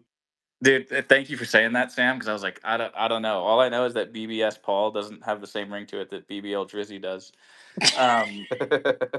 Yeah, I think it doesn't necessarily need to be a game, right? I think a lot of teams like from if I'm remembering, and if I butcher this, please correct me, but like I don't think Wildcard's working on necessarily a second game, but they have a whole platform to help bolster that game up, right? I think when you look at things that are like crypto tokens, if I'm looking at something and you're saying that that's just going to have like one game attached, and that game is probably going to have a shelf life, I'm not. I just lose interest, right? But if you're doing like what Shrapnel's doing, or doing like what Parallel's doing, like I do think these economies, or even like what Sinjin's doing, and like if you want to just sit and be quiet for a bit, like let Sinjin talk to you about like user generated economic engines, right? Like stuff like that is absolutely a necessity. Like I think in this industry, making a single game is just not enough. You do have to do more, whether that's like a second game or whether it's a platform, but it's a super slippery slope. And I also get scared at people who are victims of like feature creep or scope creep, right? Because that happens to everybody. And so you kind of have to know who you are within that, and adorn yourself accordingly. um, and Koji said something that's like super like prescient.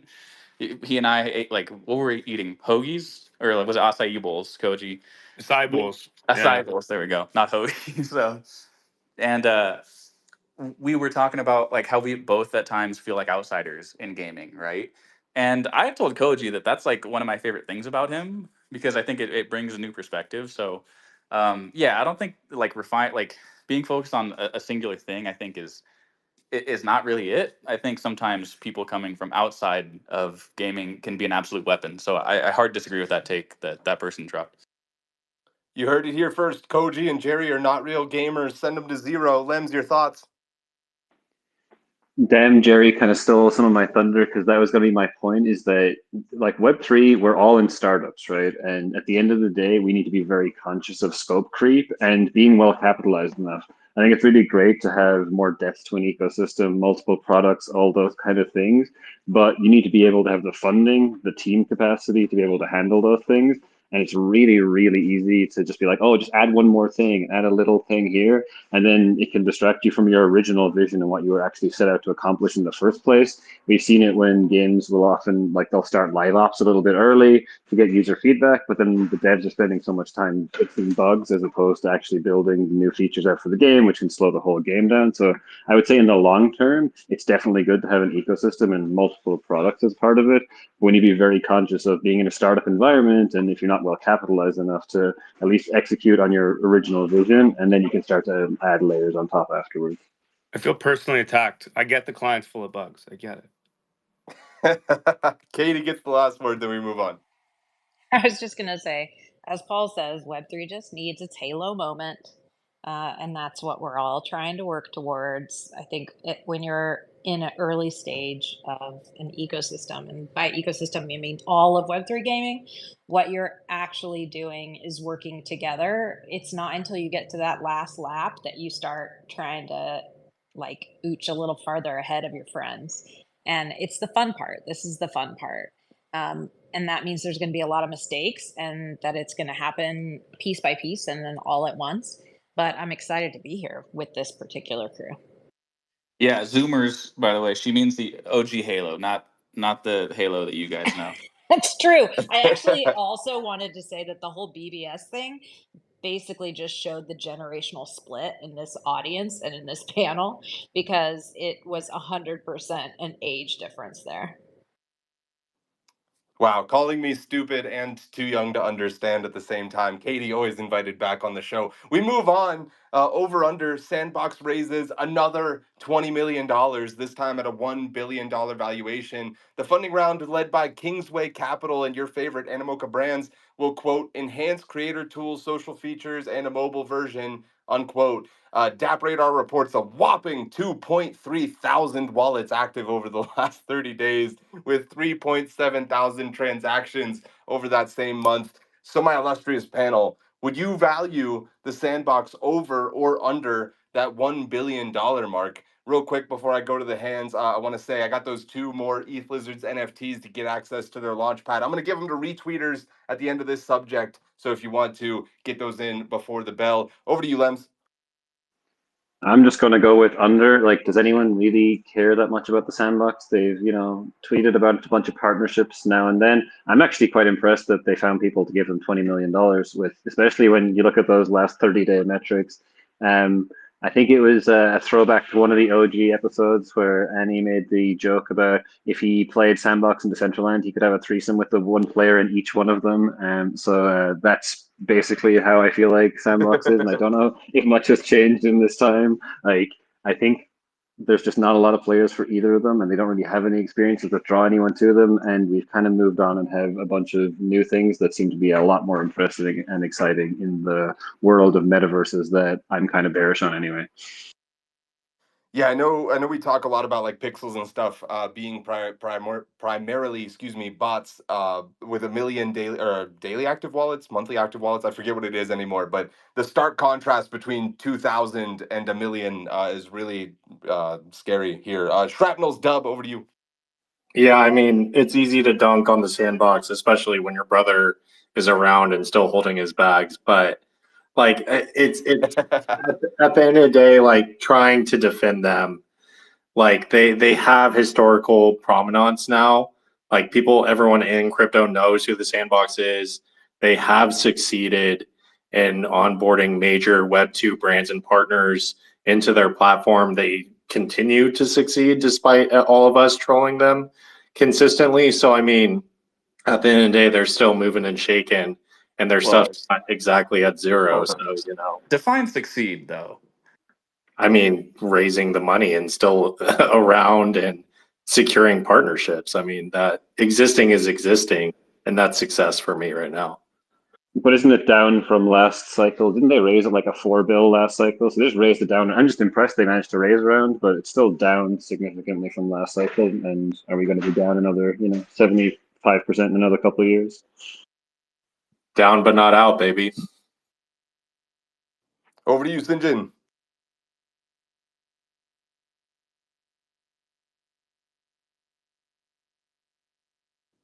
Can anybody hear Sinjin? No. No. He's disconnecting on my screen. I think he's getting rubbed. Who's Thanks. going to agree with me in everything I've ever said? Inevitably. All right, Sinjin, try leaving and coming back. We'll see if we can get it to work. If nobody else wants to chime in on this subject, Jerry, over to you. I forgot the question, but it's under.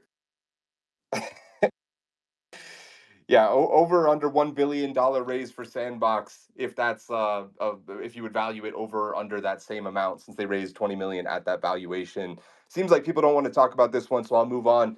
Big deal, little deal, no deal. Hamster Kombat and their 100 million users. Of course, we saw Notcoin with I think 35 million users most recently. So bouncing off of that, now we have 3x the amount of users. Is this actually proof that Web3 gaming is here, or is this just a new home for degens to farm the new airdrop? For anyone that hasn't seen it, it's very similar to Notcoin, where you pretty much just tap a screen to play. There's not really much more than to the gameplay except for tapping. So panel, is Ton Gaming, of course, Ton being Telegram, like Blast for degens farming hyper casual games, or is it going to bring mainstream casual gamers? Maria, I'll send it to you first. Also, doing a call out to the wolves, we had a discussion once about the potential of hyper casual games with a meta to create it more into hybrid casual. And so I'm actually stealing Cam's phrasing. He said it today that Telegram games are the new playable ads. It's an evolution of user acquisition. And I completely agree with that. And that's what we're seeing. It's more than Ton, it's more than farming, not coin and whatnot. Like they've created this whole new innovation in user acquisition and opening up the top end funnel. We already see, for example, we were going to have a topic that I was so excited for, but hasn't come up about China. And they have the one and all Uber app with WeChat. And we're starting to see now more in the Western market through Telegram that coming to life with these playable ads. So yeah, super excited about the future of user acquisition. Wink, wink. Dub from Shrapnel had the hand up next. Holy crap, I'm losing my mind. I thought the hamster combat thing was just a joke until now. I'm realizing it's really real. As a full degen in hamster racing, when that was popular, I'm calling my mom and dad now to dive into hamster combat tonight. We're stoked on it. At the end of the day, it's really going to be a degens game. I don't think this is going to be reaching out to people beyond my immediate family circle that loves laughing at these degenerate acts. So good luck to it. I hope it works. Jerry, your thoughts? Is this a big deal, little deal, or no deal? I think it's a little deal, like in a good. It's like the middle option, right? It's like I think it's cool. I think it's really good for the space, and like we all kind of sat here and made fun of the clicker game. I think it was Notcoin, and well, I think we're all probably eating our words and wishing we clicked it as much as Koji and Nock did growing up on Cookie Clicker. And I think I totally agree with Maria that like just this week alone, a lot of the teams I've worked with have gone like, "Hey, so have you seen these Telegram games? And like, how can we work one in?" So like, I do think it's gonna be, if it continues to stay hot, it could be something you see a lot of teams do and like take a shot at. Maybe Lunatics goes to Telegram or something like that. But I think it's hard to fade when you look at the numbers, and I think it's cool that teams are going where the degens are. Right, all we have is Twitter, which everybody fights on anyway. And then we have Discord, which we all complain about anyway. And then the only thing we have beyond that is Telegram. So. Ed Chang tagging you in, then we'll go to Vidar. Yeah, I think it's a pretty big deal for Ton, for Telegram gaming as a whole.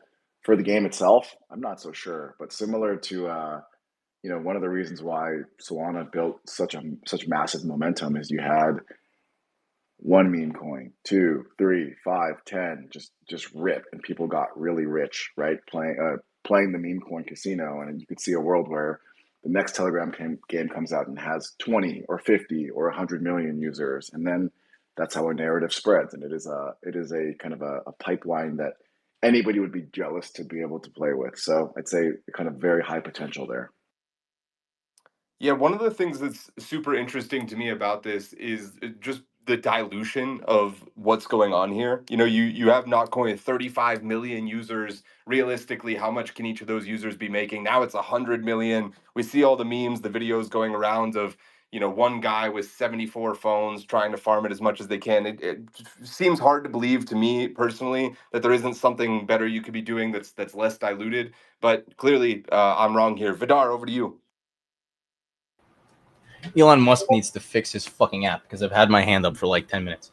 Anyways, when it comes to this shit, I really like that Maria started to mention WeChat, because the whole thing about Chinese users is that they can get into stuff very easily because everything's all in one place.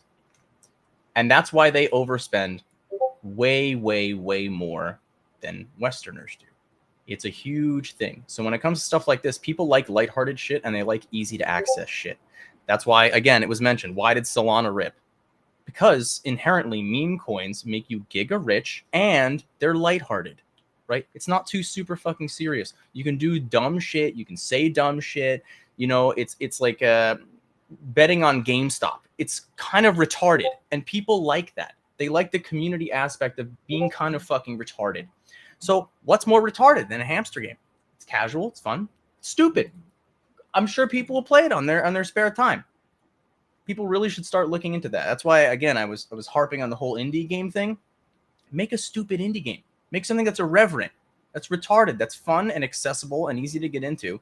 People will play your game, right? Like the last thing was about Sandbox. They have what, 2.53K users? Like there's Final Fantasy 14 discords that exclusively probably talk about, I don't know, like furry hentai or some shit that have more users than that. That is a ridiculously small number, okay? That is an infinitesimally small number of people. That's like like my housing development group here, like Karens that tell me what to do every day and how many trees I can plant in my fucking yard. It's that small, right? You need casual games. They're going to get all the retards on Twitter that say, we hate blockchain, we hate Web3, we hate NFTs to play your game anyways, because secretly they're like, oh, wait, I can make 500K playing a fucking hamster game? Fuck yeah. And they're going to play it. Even if they virtue signal on Twitter, they're going to play your fucking game. So yeah, I think it's fun. It's cool. All right, sounds like a big deal from Vidar. Sinjin, curious in your thoughts on this one. 100 million users for Hamster Kombat on Telegram Gaming. What are your thoughts? I think, that's a great metric that they put out there, but the reality is that the Ton gaming ecosystem is fucking killing it right now. Like, I think Maria hinted as well that, they're looking into it, and so are we. And every single project that I know that has their ear to the ground are looking into it, because people are minting fucking cash right now with fucking the shittiest fucking games, but because the funnel is just so huge, right? It's just something that you have to kind of dive into and really explore. In terms of like quality of the games or bots or whatever like that, I mean, that's a ubiquitous like situation with everything that's new in gaming, and whichever new platform. Like, it's not dissuading us from like looking at it. And Hamster Kombat, well, fuck, Meiji, we're gonna put in fucking hamster racing. So, I love the hamster theme. Let's fucking do it. All right, those last two whitelists that we have for the ETH Lizards Mint is going to go to Nova, aka Leo, for the retweet, and then also Fuck, over to Twitter's Trevor. totally glitching out for me. I guess you Yep. guys can't hear me either, eh? We could hear you for a little bit. You sound good, but apparently you can't hear me, which is a real bummer. Sinjin, just fall off the stage, my man. I love you, but peace out. All right, I'll take him down for a little bit. Hopefully we'll get him back. He'll be able to make it work. Vidar, unfortunately, also struggling with technical difficulties. Sinjin down bad about it. Twitter, please get fixed anytime in my life would be amazing. Just some year eventually. That'd be great. We're going to do our MVP of the episode. If you're unfamiliar, this is the new thing that we're doing. Everybody gets one vote. Can't vote for yourself. And if you win the MVP, you get 60 seconds to wax poetic, shill, whatever the hell you want to do, etc. Lambs, who gets your MVP of the week, buddy? It's got to be Vidar. I just love his not giving a fuck attitude and just speaks his mind, and he just doesn't give a shit, and that's just how it goes. Like I loved his whole block games rant, and then Sandbox. I mean, the whole show. Yeah, Vidar. Vidar has been cooking indeed. Trying to get him back onto the panel, but for whatever reason, it's not accepting it. Mr. Koji from Parallel, who gets your MVP of the week, big dog? Oh man, that's a great question. I don't know. I think I'm probably not allowed to do this, but like, actually, you know what? Fuck it. Jerry's my MVP. Jerry's my MVP because he quoted Sun Tzu earlier, classed up this show. So it's Jerry. Yeah, he really classed it up when he was talking about lubing dildos and things. Yeah, classy man, Jerry. Philosophical even, and I'm curious why you thought you wouldn't be allowed to vote for Jerry. Like that's some kind of pox on Yeah, society. what the fuck, No, dude? well, I was originally going to vote for you, Sam, because I like you, but I changed my mind, so I decided to vote for Jerry. Wow. Gets his vote in for Jerry and also panders to the host. What a guy. What can't he do? Dub, who gets your vote, buddy? Dude, you know it's me. I love giving myself MVP. I'll do it week over week, and I'll do it next week too, because Koji's never going to give it to me. That's a yikes. Maria, who you got? I got you, Sam. I got you, Boo, because I'm a nerd and you invited me to a really cool party with cool kids, and that does not happen often. And so you're my MVP. as much as I appreciate that, pick somebody who isn't me. All right, I guess it's me. Over to Jerry. Jerry, who you got?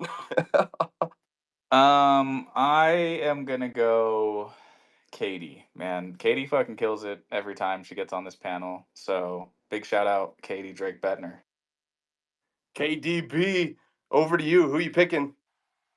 Okay, well, I was gonna say Jerry, and then Koji's been stealing my fucking thunder all day.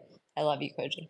Um, I'm gonna go with Ed, and it's because every time Ed talks, I text Paul and I'm like, "Gosh, I like that team. Like, I really like Ed and Coop and Parker. Uh, just really like them a lot. So I'm gonna go with Ed today." But Jerry, the dildo line, I was guffawing, and I can't wait to see you next week in Utah, brother. Thanks, Katie. I always, you and I share some spiritual beliefs, and I always feel like I'm either gonna get condemned to hell or or you're gonna laugh. Towing the line, as always. Will's behind the Stardust account. Curious who you're voting for, brother. I'm gonna vote for Katie as well because she mentioned Doom, and anyone who mentions Doom gets my vote, my approval, my stickers, all that. All right. Ed, who's your MVP of the week? You know, before she picked me, I was actually going to pick Katie. I swear. She's always got some great stories. She's well connected. She's got some great thoughts. Plus, it's like having Paul on as well because it's always like, oh, Paul just messaged me, and Paul does the same thing when Katie's not on. So you got to get two Bettners for the price of one. I do appreciate them saving me a panelist spot by doing that. It's always awesome. Vidar, the last vote goes to you, my man. Who you got? I got Avalanche, the Blizzard of crypto gaming. No, I'm just kidding. I can't give it to you. I'm gonna give it to Katie because Katie said the That's so words fucking red contagious, alert. dude. I was actually going to go for Maria first because Maria always has some great foil material for me because she's very businesslike. She's very intelligent. She always has good takes. But then Katie said red alert. And I was like, well, it's going to Katie now because Katie always says the best games and the best shit from the 90s and the late 90s and early 2000s. And she's got just really good takes. She's very intelligent. She's extremely kind. So it's going to Katie. Katie wins the MVP of the week. Katie, give us your shill. Whatever you want to plug for the next 60 seconds, the floor is yours. Oh my gosh, the problem is I can't tell you guys what I would want to shill. I can't talk about it. But here's what I will What a say. tease. I know. Here's what I will say. If you have not been paying attention to what we're doing, you should probably start in the next. No, Paul is texting me to do it. No, if you Do it, Katie. Do it. no, oh my Do gosh, it, do no. it, do Okay, it. well, Do it. I'll put it this way. We couldn't figure out where we were going to show how Wildcard is the best game to watch and to play. So we had to build the opportunity and the platform to do that ourselves. So when people started talking about who's doing crypto Discord or who's doing crypto Twitch, well, maybe you'll have something better. And that's all I can say. Oh, she's gonna save me from Elon's broken ass platform. Oh God, I'm gonna read into that so aggressively. Oh, I'm gonna read into it so much, Katie. I'm not gonna be able to sleep tonight. Jesus Christ. Avalanche, by the way, is not merely a participant, but a pioneering powerhouse in the blockchain universe, collaborating with some of the most electrifying entities in esports and entertainment, with partnerships that span the strategic synergy with TSM Blitz through the dynamic realms of Korean esports, with T1 to the nostalgic nuances of Maple Story. They're not just part of the game, they're leading the revolution, making monumental moves that meld the magic of gaming with groundbreaking technology. Thank you to our sponsor, Avalanche, the official blockchain of Gamified. And reload, regroup, and rally round as we salute Shrapnel, the strategic superstar spearheading the pulse of Web3 gaming. They are the architects of your arenas, the guardians of your gameplay, and our sponsors, the official game of Gamified. If you're looking to get involved, there's no time like the present. Shrapnel continues to add more opportunities to engage, earn, and be rewarded. So jump into the Discord, learn more about their quest, the Lunatics, Metal, Mercury, and ecosystem rewards. Huge shout out to Shrapnel. And before we power down, let's spotlight Stardust, the stellar scaffold of Gamified. Don't miss their latest cosmic creation, Stardust Innovative User Acquisition Tool. God knows we need it. Stardust is dazzling more gamers than ever, capturing hearts and handles at a cost that's nearly cosmic dust. Stardust transforms this dream into a reality by precision targeting the perfect players for your platform at just the right moment. So keep your games gleaming and your player counts climbing. Let Stardust sprinkle its stellar secret sauce in your strategies, supercharging your success. Huge shout out to our sponsor Stardust for being the official infrastructure of Gamified. And Katie, I think I stepped on your toes. You're just about to give us alpha and spiel the whole thing, and I got so excited. I completely, I had to do the thing. All is forgiven, sir. I can't wait to show you next week what you're going to be Damn it. doing Gamified on. I'm literally not. Thanks a lot, Sam. Way to go, buddy. Wow. Koji, the hand is up. Yeah, because I missed my MVP last week or whenever it was, I was talking about dropping dicks off. I just want to give a shout out to Jack for making all these fucking hilarious comics with the word bubbles and stuff, man. I have to read every single word of every single one. So shout out to that guy or girl. Yeah, shout out to Jack Lens. If you can find it, pin it up so people can check it out. Jack has been dropping some great memes during and after every single show we've been doing, and really, really appreciate it. Always brings some humor and lightheartedness to the end of every episode. And let me give a quick shout out to all of our amazing panelists. Of course, Mr. Ed Chang from Avalanche, Dub from Shrapnel, Wills from Stardust. Appreciate you guys tremendously. Mr. Koji Nagata from Parallel, Vidar back from the EU, Jerry from Uptick, Katie Drake Bettner from Wildcard, and Maria from Fableborn. You guys have been absolutely tremendous.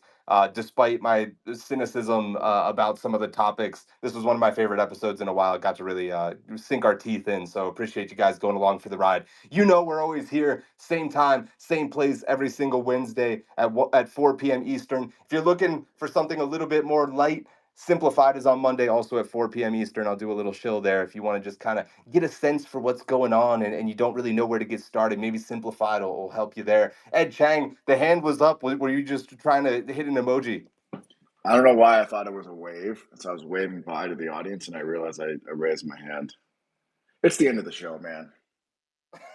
We're all tired. It's time to go take a rest, have some food, get hydrated, be fully moisturized to be able to sustain yourself through this market. Appreciate each and every one of you guys. We'll see you back same time, same place next week. Take care.